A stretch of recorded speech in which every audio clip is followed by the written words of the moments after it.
내가 하나님의 말씀 같이 봉독하도록 하겠습니다. 마태복음 18장 21절에서 35절까지의 말씀입니다. 우리 이렇게 인사해 보겠습니다. 저는 성도님을 용서합니다. 저는 성도님을 용서합니다. 저는 성도님을 용서합니다. 아멘. 용서란 말 단어도 참 나오기가 힘들 때가 종종 있지요. 그리스도를 통해서 주어지게 되는 사자의 은총을 경험하지 않고서는 절대로 그리스도인이 될 수가 없습니다. 하나님의 완전한 용서는 그리스도인의 위대한 신앙 고백이자 새 삶을 위한 기반이 되기 때문입니다. 그런데 하나님의 용서는 우리로 용서받았다는 사실을 기뻐하는 데서 멈추지가 않습니다. 한 걸음 더 나가야 한다는 거죠. 오랜 시간이 걸리더라도 다른 사람을 용서하는 데까지 이르도록 우리를 인도한다라는 것입니다. 용서받은 사람은 반드시 용서의 삶을 맺게 된다라는 것입니다. 성경에서 나오는 용서는 뭐고 용서의 횟수는 어떻게 될까 한번 찾아봤어요. 용서라는 것은 우리가 잘 알고 있는 것처럼 상대방의 방에 허물과 과실을 눈감아 주거나 그 책임을 면제해 주거나 아니면 관계를 회복시켜 주는 것, 이런 것이 아마 보편적으로 과거건 지금이건 똑같이 용서에 관한 이야기를 할 수 있을 겁니다. 하나님의 용서하심은 어떤 것일까? 철저하게 하나님의 은혜와 사랑이라고 하는 그 기반을 통해서 우리에게 주시는 것이 용서라는 것입니다. 은혜라는 것은 다른 말로 표현하면 뭐죠? 선물이라고 할 수 있는 거죠. 내가 이렇게 용서를 빌었으니까 용서해 주시는 것이 아니라 그저 하나님이 은혜 가운데 우리를 용서해 주시고 사랑 가운데 용서해 주신다라는 것입니다. 그러면 이 용서의 근거는 무엇일까? 바로 예수 그리스도의 십자가의 대속의 죽음입니다. 이것을 통해서 우리 모두의 죄를, 과거와 현재와 미래의 모든 죄를 용서해 주신다라는 것입니다. 우리가 잘나서 용서해 주시는 것이 아니라 예수라고 하는 그분을 통해, 그분이 십자가에서 흘리신 피를 통해서 우리가 용서함을 받게 된다라는 것입니다.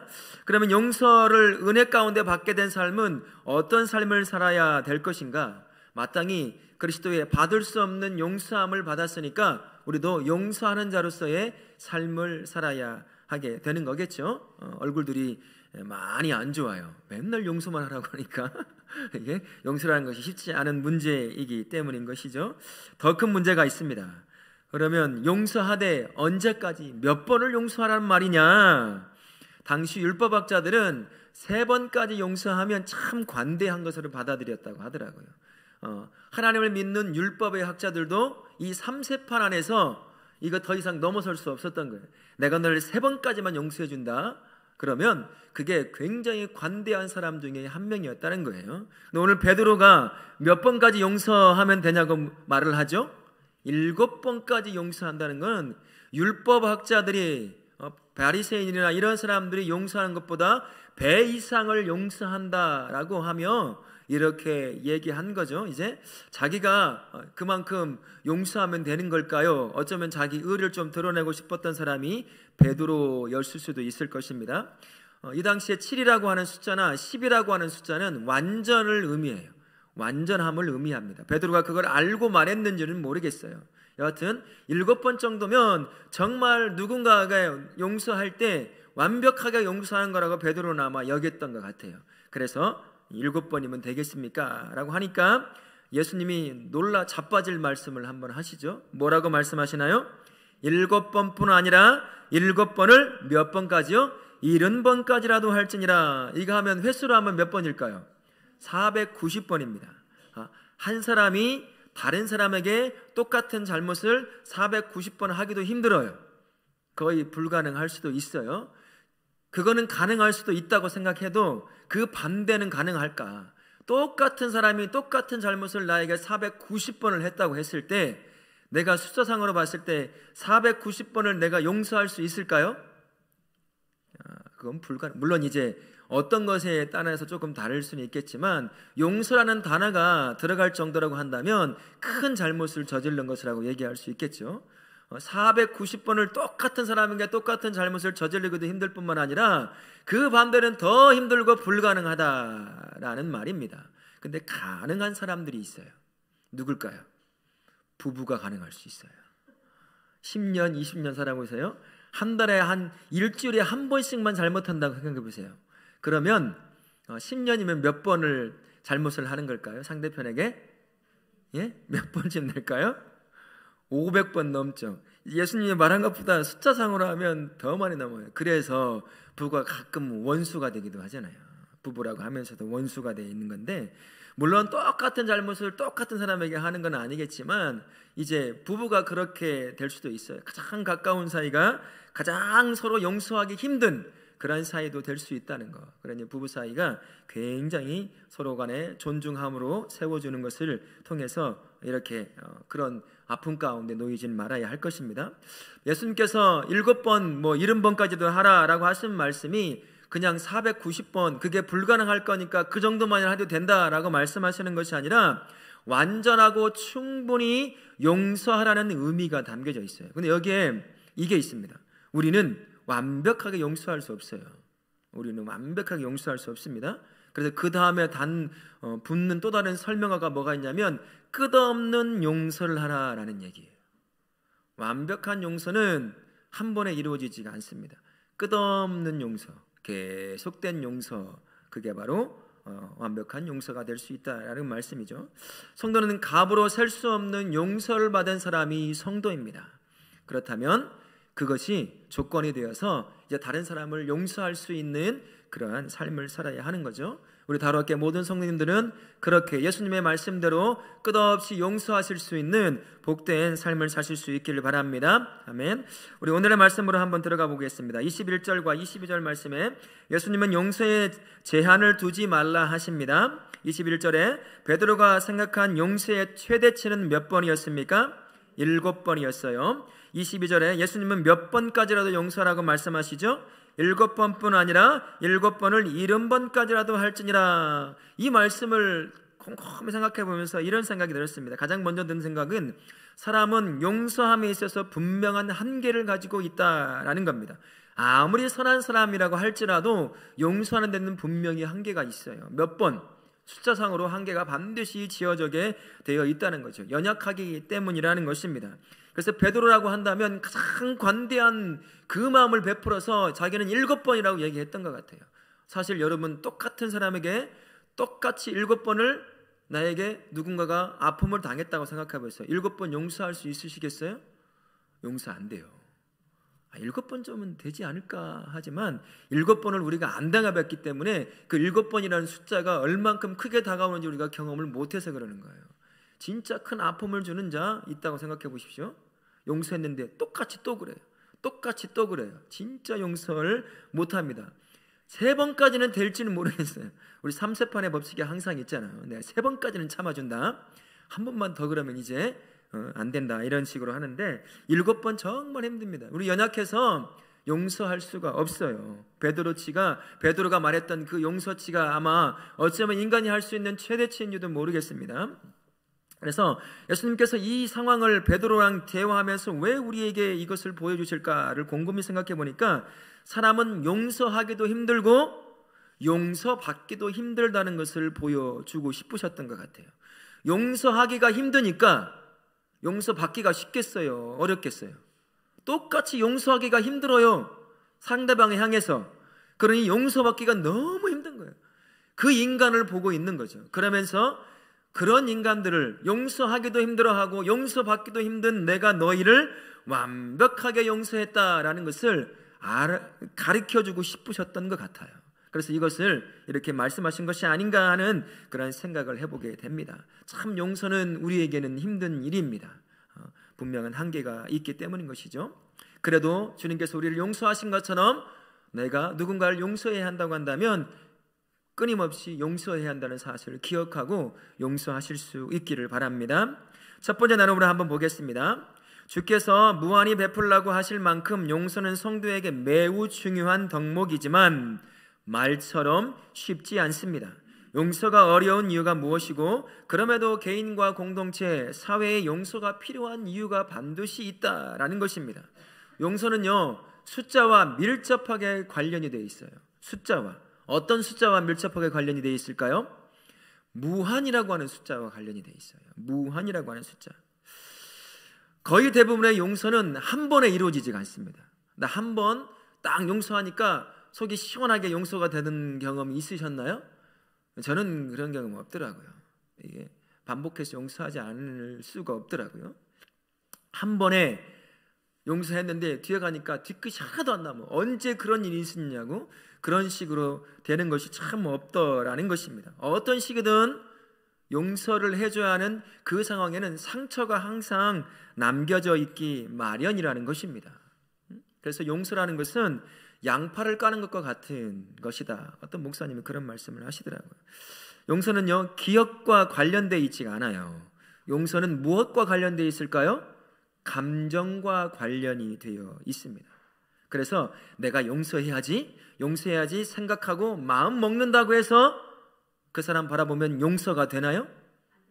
안 되죠. 안 돼요.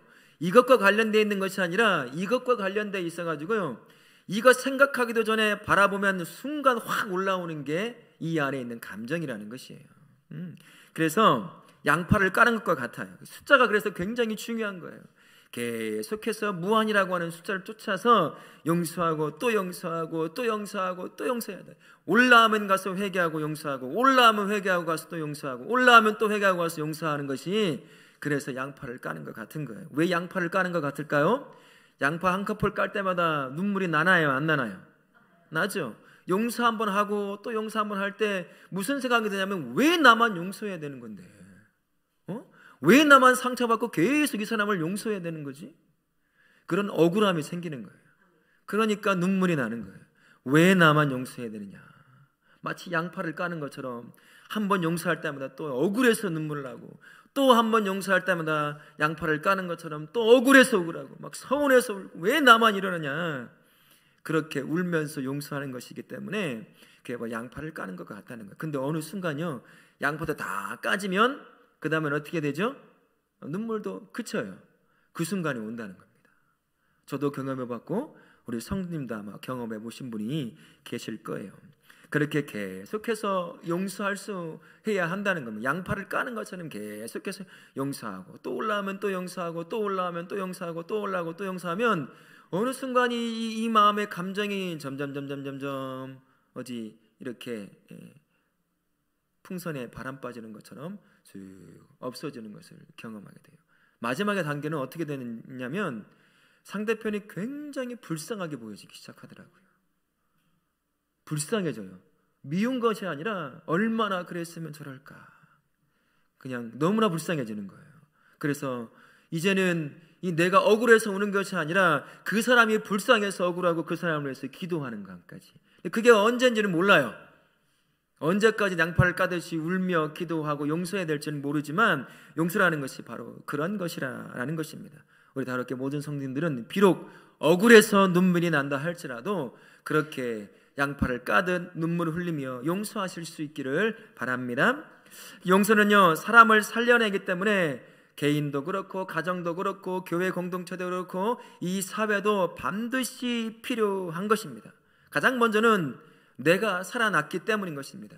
용서받을 수 없는 영원한 죄 가운데서 우리가 영원한 생명으로 용서라고 하는 관문을 통해서 우리가 얻게 되었다는 것이에요. 그래서 용서라는 거 하는 건 내가 먼저 경험을 한 사람이에요. 그래서 내가 살려냄을 받은 사람이다 라는 것입니다. 사람은 알게 모르게 반복해서 실수하고 남들에게 아픔을 주게 되어 있습니다. 그래서 끊임없이 남들 향해서 나도 모르는 사이에 이 아픔을 주고 저 아픔을 주고 한다는 거예요. 그런데 여러분 보십시오. 나만 아픔을 주고 나만 상처를 줄까요? 다른 사람도 마찬가지예요. 근데 서로가 잘 살아가요. 왜 살아가고 있을까요? 내가 누군가의 아픔을 주고 상처를 줬음에도 불구하고 다른 사람은 그 아픔과 상처를 가지고 보복하지 않고 누군가 나를 용서했기 때문에 지금 팔다리가 멀쩡하게 지금 여기에서 지금 예배드리고 있는 거예요. 누군가 내가 지나가다가 힐끗 파서 용서 못하고 뭔가로 휘둘렸으면 여기 예배 못 나왔을 거예요. 분대 감고 병원에 누워있든지 했을 거란 말입니다. 내가 누군가에게 나도 모르는 사이에 실수와 아픔을 줬는데도 불구하고 누군가가 그것을 받았음에도 용서했기에 지금 여기에 와 있고, 우리도 똑같이 다른 누군가에게 그냥 스쳐 지나가던 용서하며 했기 때문에 지금 여기에 와 있는 거예요. 우리가 끊임없이 누군가를 용서하고 용서함 받기 때문에 여기 와 있는 겁니다. 그래서 우리가 살아서 지금 예배를 드리고 말짱한 몸을 가지고 하나님을 예배할 수 있는 것입니다. 그러니까 우리가 내가 살기 위해서라도 용서를 해줘야 한다는 거죠. 용서가 있을 때 가정도 그렇고 교회도 그렇고 사회도 그렇고 보복으로 인한 또 다른 아픔을 만들어내지 않습니다. 결정적으로는 상처받는 본인 자체가 살아날 수 있어요. 진정한 자유함을 누릴 수 있습니다. 누군가에게 용서 못하고 이 마음에 계속 미움을 품고 있다고 생각해 보세요. 그 마음이 편하겠어요? 안 편하겠어요? 굉장히 불편합니다. 그 사람이 함께 있는 그곳에도 가고 싶지 않아요. 정말 즐겁고 행복한 곳인데, 예배의 자리인데도 그 사람이 거기 있으니까 가고 싶지도 않은 거예요. 삶이 얼마나 불편해지겠습니까? 용서를 할 때 내가 자유롭고 참 자유함을 누릴 수 있게 된다라는 사실이기 때문에 내가 먼저 용서해야 한다라는 것입니다. 여러분 혹시 요 근래에 굉장히 많이 들려지고 있는 단어가 있어요. 학폭이라는 단어 들어보셨죠? 드라마도 인기를 끄는 넷플릭스에서 나온 더 글로리라고 하는 이제 그 학폭에 대한 보복에 관한 내용이에요. 이제 송혜교가 주인공으로 나온 건데, 저도 단 보지 않고 유튜브에 이렇게 요약해 놓은 것을 봤는데, 솔직히 그것을 보면서 싸움을 못했던 저로서는 굉장히 속 시원함을 느꼈어요. 저도 그런 마음이 있거든요. 이게 작고 연약한 애들이 있으면 이 큰 애들이 그냥 와서 건들고, 그때는 뭐 우리 때는 학폭이 이런 말도 없었어요. 그냥 짓궂은 애들 정도만 있다 생각을 했는데, 그것이 상처가 된다는 것을 모르는 거죠. 이제 그런 경험을 다 겪어본 사람으로서 그것을 보면 통쾌한 거예요. 용서의 기회를 줘도 용서를 빌지 못하는 이 학폭의 가해자들이 끝내 비참한 결과를 맞이하는 그 모습을 볼 때 솔직히 목사임에서도 불구하고 저래야 되는 거 아니겠어? 속이 시원함을 느끼는 것, 그게 솔직한 사람의 감정이더라고요. 그런데 만약에 그런 일이 내 주변에서 수없이 일어난다고 생각해 보십시오. 아마 다 죽었을지도 몰라요. 한국 사람들 성질로 봐서는 아마 다 죽여버렸을지 모르겠어요. 다 누군가 또 용서하고 하니까 이런 일이 작게 일어나는 것이지요. 그러니까 우리 안에 사회가 건강하려고 한다면 교회가 그렇고 가정도 그렇고 서로 용서하는 것이 항상 필요하다라는 것입니다. 결국은 내가 사는 길이에요. 나도 연약해서 누군가에게 내가 알게 모르게 상처를 주고 있어요. 여기 예배드리러 오실 때 누군가에게 상처 준 분도 있을 거예요. 근데 여러분, 상처가 누군가에게 아무것도 아닌 상처가 되겠지만 힐끗 쳐다본 거 하나가 살인을 불러오를 수도 있거든요. 그런 일이 종종 일어나서 뉴스에 나오잖아요. 근데 여러분, 살아서 여기 와 있잖아요. 그 사람 누군가 용서한 거예요. 누군가 택시 잡으려고 했는데 내가 택시 잡아보세요. 먼저 와서 있던 사람 화가 나겠어요? 안 나겠어요? 그것 때문에 싸워가지고 죽은 것 소식이 뉴스에도 나온 것이 있어요. 이런 사회입니다. 사람이라는 것이요. 누군가가 용서하니까 지금 살아서 움직이고 가족과도 함께하고 예배도 드리고 교제도 할 수 있다는 것. 그래서 용서는 반드시 우리 사회에 없어서는 안 된다라는 것 기억하시고, 내가 용서할 때 또 다른 용서도 나온다는 것을 기억하시고, 어느 곳이든 용서하실 수 있는 우리 다우락교회 모든 성도님들 되실 수 있기를 축원합니다. 아멘. 그럼 두 번째 한번 넘어가 보도록 하겠습니다. 23절부터 35절까지입니다. 예수님은 10,000달란트 빚진 종의 비유를 통해서 용서를 가르쳐 주십니다. 27절에 대한 질문을 보시면, 주인이 종의 10,000달란트 빚을 탕감해 준 이유가 무엇이었습니까? 불쌍했기 때문이에요. 28절부터 34절에 관한 질문을 보시면, 주인이 10,000달란트 빚진 종을 옥에 가둔 이유는 무엇이었습니까? 불쌍히 여기지 않았어요. 이유는 다 그거 하나뿐입니다. 그러면서 용서하지 않은 것입니다. 35절에 관한 질문, 우리가 마음으로 형제를 용서하지 않을 때 하나님은 어떻게 하신다고 말씀하시죠? 너희 하늘 아버지도 똑같이 너를 용서하지 않는다는 무서운 말을 하셔버렸어요. 우리는 근데 이거를 빼먹으려고 자꾸 애를 써요. 넘기려고 한다는 거예요. 내가 마음으로부터 누군가를 용서하지 않으면 우리 하나님 아버지도 나를 똑같이 용서하지 않겠다. 하나님이신 예수님이 직접 말씀하신 것입니다. 모든 성도는요, 용서받을 수 없는 용서를 받은 존재라는 사실을 항상 먼저 기억할 수 있어야 돼요. 성도가 누군가를 용서해야 할 이유가 있다면 그 이유가 뭘까요? 내가 용서받았기 때문이에요. 용서받을 수 없는 영원한 죄에 대해서 아무런 대가 없이 은혜와 사랑 가운데 그냥 우리가 용서받았어요. 그게 다른 사람을 향해 용서해야 될 처음이자 마지막 이유가 되는 것입니다. 다른 이유가 없어요. 나에게 잘해줬기 때문에 내 마음이 풀렸으니까, 그런 이유가 아니라 내가 용서함을 받은 근본적인 모든 죄에 대한 것을 용서함 받은 자이기에 그냥 용서할 수 있는 그런 조건이 우리에게 주어진 것이다 라는 것을 꼭 기억하시되, 내가 용서받을 수 없는 그것을, 모든 죄를 용서받은 자라는 사실을 기억하는 것에서부터 용서가 시작된다는 것, 꼭 그렇게 그것을 기억함으로 그 누군가를 용서하실 수 있기를 바라겠습니다. 아멘. 두 번째 나눔 한번 보시면요, 23절부터 35절까지 나눔을 보시면, 그리스도인은 하나님께 받은 용서로 서로 용서할 수 있는 자들이고, 서로 용서하는 모습을 통해서 하나님께 용서받았음을 재확인하는 자들입니다. 하나님께 받은 용서의 용기를 얻어 다른 사람을 용서한 경험이 있을 것이고, 다른 사람을 용서함으로 하나님의 용서를 더 크게 깨달은 적이 저와 우리 모두가 다 한 번씩 다 있을 것입니다. 아마 이런 경험들을 다 가지고 계실 텐데요, 성도는 1만 달란트 빚진 자의 용서함을 받은 자다 라는 사실을 우리가 기억할 수 있어야 합니다. 근데 이 말의 의미를 잘 알아야 돼요. 제가 앞에서도 완벽한 용서라는 것은 계속된 용서라고 말씀을 드렸습니다. 1만 달란트의 용서함 받는 것은 단 일회성 용서가 아니라는 것이에요. 한 번의 용서가 아니라 언제든 우리가 용서함 받을 조건을 갖게 되었다라는 의미도 함께 포함되어 있다는 겁니다. 모든 사람은 연약한 존재예요. 그래서 나도 모르는 사이에 누군가에게 아픔을 주고 상처를 줍니다. 사람에게도 주지만 하나님 앞에 불순종함으로 나아갈 때도 있다라는 것입니다.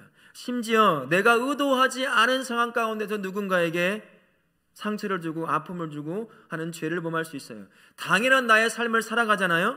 내가 누구에게 뺏은 것도 아니고 내가 살아가야 될 삶의 당연한 삶이지만, 그 누군가에게 상대적 박탈감도 줄 수가 있거든요. 상처를 줘요. 아픔을 줄 수가 있다는 거예요. 내가 당연한 나의 삶을 살아가는, 그게 죄인된 삶의 모습입니다. 그 연약한 삶의 모습이다라는 것입니다. 근데 이런 모든 것들이 다 하나님 앞에 가지고 그대로 가서 죄를 고백하면 하나님은 언제든 우리를 용서해 주신다라는 것입니다. 1만 달란트 빚진 자의 이 용서함에 이 의미까지 포함되어 있는 거예요. 일회성으로 우리를 용서하는 것뿐만 아니라 내가 알게 모르게 짓는 모든 죄까지도 하나님 앞에 가지고 나아가서 고백하면 하나님은 그 모든 죄를 용서해 주신다라는 것입니다. 그게 바로 1만 달란트 빚진 자가 용서함 받은 그 의미가 담겨져 있는 겁니다. 그래서 성도는요, 용서받는 경험도 많아야 되고 용서하는 경험도 많아야 하는 것입니다. 자신의 잘못에 대해서 누군가가 용서를 비는 경험이 많아야 돼요. 왜 그럴까요? 그 과정을 통해서 내가 얼마나 연약한 자인지를 깨닫는 거예요. 수시로 넘어져서 누군가에게 상처를 줄 수밖에 없는 나약한 존재라는 것을 깨닫게 될 때, 나에게 상처 주는 다른 사람들도 얼마나 연약한 존재를 그때 아는 거죠. 나도 그러는데, 나도 이래서 넘어지고 저래서 넘어지고, 말로 상처 주고 행동으로 상처 주고, 도와준답시고 말한 건데 행동한 건데 상처 주고, 막 이런 것이 나의 삶인데, 저 사람도 얼마나 연약한 존재인데, 아이고 내가 용서해야지, 나도 그러는데 저 사람이라고 뭐 다르겠어. 용서할 수 있는 마음이 한 단계 더 많아질 수 있다라는 겁니다. 그래서 용서받는 것, 용서받는 경험이 참 많은 것도 내가 누군가를 용서할 수 있는 마음의 준비가 될 수 있다는 것입니다. 반대로 누군가를 용서할 수 있는 그 경험도 참 많아야 한다는 것이에요. 왜 그럴까요? 용서받아본 사람이 그 기분을 알아요.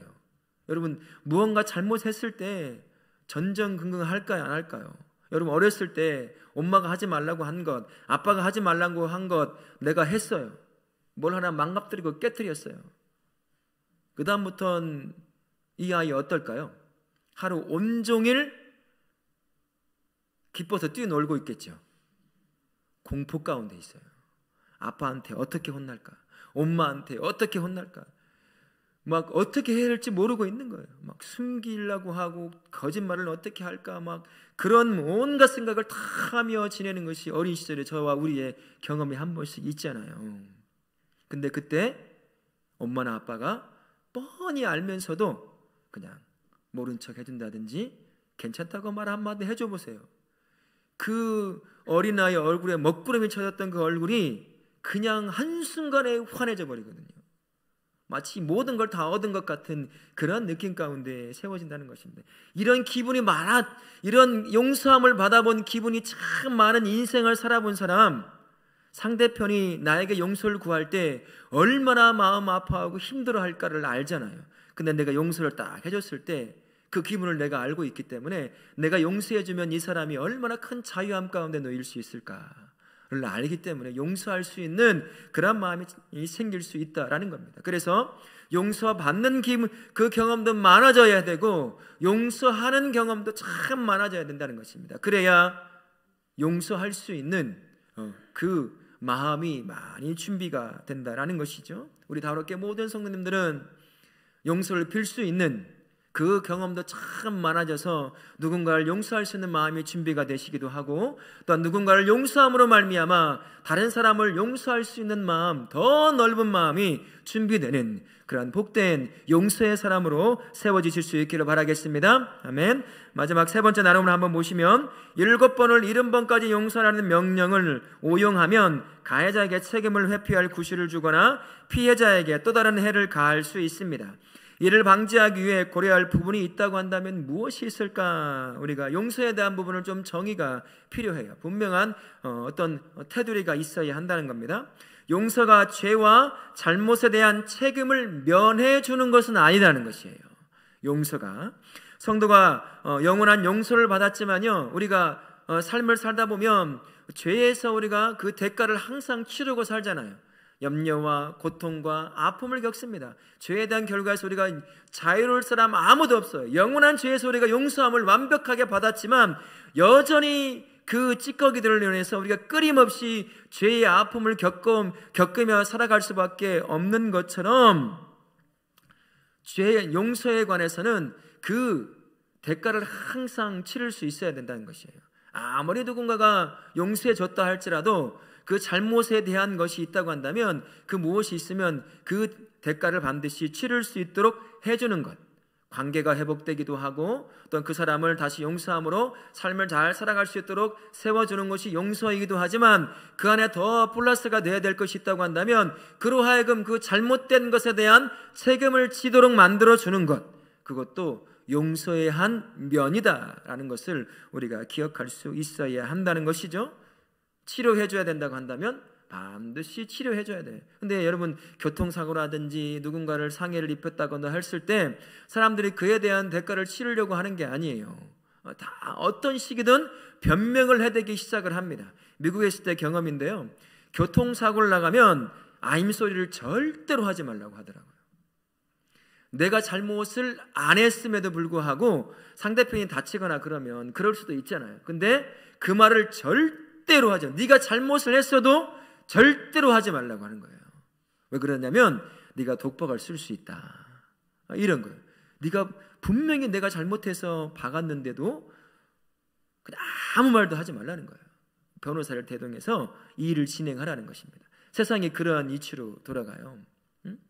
대가를 치르지 않아도 된다는 것입니다. 그러나 성도는 그럴 수가 없어요. 성도는 하늘나라를 살아가는 사람이요, 하늘의 법칙을 쫓아가는 사람이기 때문에 혹시나 내가 잘못을 했다고 한다면 그 잘못에 대한 분명히 상대방의 나를 진심으로 용서했지만 그에 대한 대가가 돈이라고 한다면 돈을 갚아야 될 것이고, 누군가의 상처를 입혔다고 한다면 치료해줘야 될 것이며, 그리고 그에 대한 어떤 사법적인 책임을 져야 된다고 한다면 져야 되겠지요. 당연한 것 아니겠습니까? 그렇게까지 하는 것이, 그렇게 해주는 것이 진정한 용서의 범위다라는 것 우리가 기억할 수 있어야 합니다. 그래야 사회가 정의가 세워지고 안전해지는 것입니다. 우리 다음 세대들이 그런 사회에서 살아야 되지, 그저 마음으로 용서하면, 용서만 하고 용서함으로 말미암아 모든 책임을 다 탕감해줘 버린다고 한다면 누가 어떻게 이 사회의 건강함을 유지할 수 있겠습니까? 다 그냥 보통 근데 그걸 요구해요. 보통 그걸 요구합니다. 다 그냥 이 책임까지도 당신 용서했잖아, 그럼 이것까지 아닌 거야? 라고 물어보는 사람이 있다는 거예요. 그럴 수는 없다는 거죠. 책임을 지도록 해줘야 한다라는 것입니다. 그게 바로 진정한 용서가 되는 것이다라는 것이죠. 그래야 이 사람이 모든 면에서 자유함을 누릴 수가 있어요. 그렇게 우리가 해줘야 된다는 것 꼭 기억하실 수 있기를 바랍니다. 어쩌면요, 성도는 계속해서 용서를 구하고 용서를 받고 용서하는 존재다라고 생각이 듭니다. 평생 하나님 앞에 우리는 용서를 구하고 용서받고 또 누군가를 용서해주고 또 용서를 구하고 하는 그 삶이 성도가 평생 동안 살아가야 될 삶의 모습이 아닌가 합니다. 우리는 연약해서 언제든 넘어지게 되어 있잖아요. 누군가의 상처를 주게 되어 있어요. 나는 그냥 한 말이고 그냥 한 것인데 누군가엔 상처가 될 수도 있고 누군가 큰 아픔이 될 수도 있기 때문인 것입니다. 그래서 쉬지 않고 용서를 구하고 또 용서를 받고 또 누군가를 용서해주고 하는 삶이 성도의 삶이다라는 것입니다. 그만큼 우리가 연약한 존재입니다. 용서가 없는 그러한 삶 우리가 살 수가 없어요. 우리가 누군가의 용서를 끊임없이 받아오고 있기 때문에 지금 살고 있다는 것을 꼭 기억하실 수 있기를 바랍니다.